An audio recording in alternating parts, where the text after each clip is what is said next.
কোনো ইনসিডেন্ট হয়নি।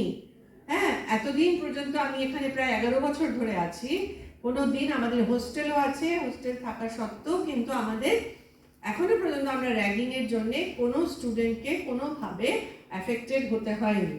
তো আজকের এই প্রোগ্রামটাতে ম্যাডামরা বলবেন যে র্যাগিং কোন কোন ক্ষেত্রে কাকে র্যাগিং বলা হয় এবং কোনটা করা উচিত কোনটা করা উচিত না, আর কোনটা হলে তোমাদের শাস্তিমূলক ব্যবস্থা লোকে নিয়ন্ত্রণ করে বা ইত্যাদি, তারা এই র্যাগিং বিষয়টার উপরে খুব বেশি গুরুত্ব দিয়েছেন।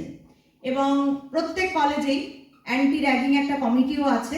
এবং এটার মূল বক্তব্য হচ্ছে কি, র্যাগিং ব্যাপারটা কি, মানে ইউজিসি যেভাবে এটাকে ডেসক্রাইব করেছে বা যেভাবে তার ডেফিনেশন দেওয়া হয়েছে বা সংজ্ঞা দেওয়া হয়েছে, সেটা হচ্ছে খানিকটা এরকম যে শুধুমাত্র যে কেউ কাউকে ধরে মারছে বা কেউ ইত্যাদি করছে এগুলো নয়, নানা রকমের ব্যাপার। ধরো কেউ একজন পুরো ক্লাস থেকে একজনকে আলাদা করে দেওয়া হচ্ছে, পুরো ক্লাসের মধ্যে কেউ তার সঙ্গে কথা বলছে না, ঠিক আছে, কিংবা কোনো বাজে কথা রটানো হচ্ছে, বিভিন্ন ধরনের মানে অ্যাঙ্গেল থাকে যেগুলোকে আমরা র্যাগিং বলতে পারি।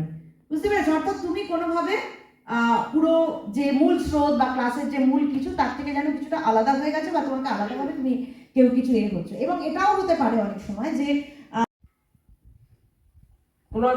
Do you have any idea?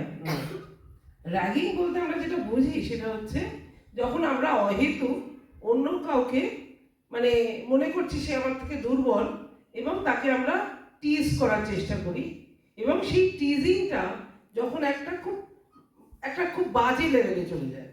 আমরা বন্ধুর মধ্যেই আমরা ইয়ার্কি মারি, জোকস করি, ঠিক আছে, but when that teasing becomes very harsh, সেখানে আমরা সেটাকে র্যাগিং বলে থাকি। যে আমরা কাউকে মনে করছি যে ও তো নতুন এসছে, নে ওকে একটুখানি ওর পেছনে লাগি, বা ওকে একটু এক কোনায় করে এই জিনিসগুলো, বা তাকে আমি মনে করছি কোনোভাবে সে আমার থেকে ইনফিরিয়র, এবং আমি নিজেকে মনে করছি আই এম সুপিরিয়র, এবং so I have the right to tease that person. তোমার আমাদের একটা গার্লস কলেজ, যেখানে আমাদের এই র্যাগিং সম্পর্কে গুলো আমরা খুব লাকি যে আমাদের কোনোদিন হয়নি, এরকম ঘটনা কোনোদিন ঘটেনি, বাট ঘটতেই পারে। এবং সেই জন্য এই র্যাগিং তোমাদেরকে কিন্তু সবসময় মনে করতে হবে। এটা সোমা ম্যাডাম এবং আমিও বললাম, এবং যেহেতু এটা ইউজিসির রুলসের মধ্যেই রয়েছে, এবং ইউজিসি কিন্তু এই র্যাগিং জিনিসটাকে মিনাস বলছে। মানে মিনাস মানে হচ্ছে যে মানে একেবারে সমাজের একটা খুব খারাপ কোনো জায়গা বা খারাপ কোনো জিনিস।